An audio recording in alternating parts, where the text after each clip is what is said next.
Ang nasa isip, patay na. Ha? At pag nakita, uy, buhay pa pala.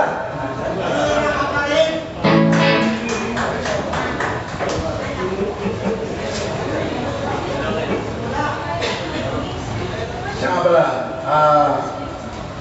yung mga tinuturo kanina, ewan ko kung nauna kanina, buhay mo si Kero, alam ko, ito sa inyo, hindi pa pinapanganap, kaya,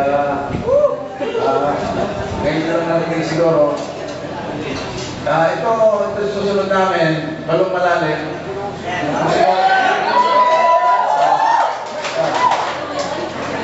Balong pa kayo ng balong to. Pero hindi niya alam kung ibig sabihin ng balong malalim. Kaya nga pala, mga kapatid, mga kaibigan, mga kumunaman dyan, papaunahan ko lang kayo na huwag niyo akong palampakan. Sa aking katayuan ngayon na nilalakad o at tinatahak na nagsisilbi na sa Panginoon, bali wala tayo sa Panginoon. So huwag niyo akong palampakan. Ang palampakan niyo, ang Diyos.